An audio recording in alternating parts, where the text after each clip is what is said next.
In this guide, I'm going to show you how to see profile and edit profile here in Universal Tower Defense X on Roblox. Before we do get into this guide, make sure to like the video and subscribe to the channel with all notifications on. It really does help the channel and it lets us know that you want more content like this.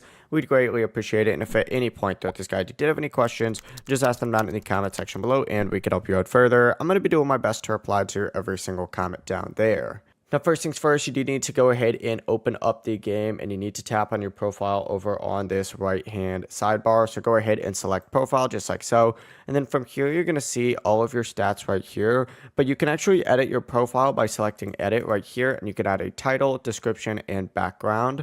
You could also add a unit to display on your profile in this section as well. Like for example, I could add this guy right here. And you could actually switch these as well just by selecting them and then adjusting them from there. And you could sell them from here as well. It's actually pretty cool. There's a lot of stuff to do.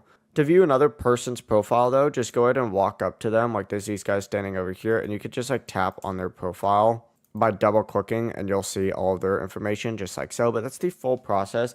It really is as simple as that. If you guys had any questions, ask them down in the comment section below and we could help you out further. I'm going to be doing my best to reply to every single comment down there. Before you do leave this guide, make sure to like the video and subscribe to the channel with all notifications on. It really does help us out and it lets us know that you want more content like this. We'd greatly appreciate it. Have a great rest of your day though. Peace.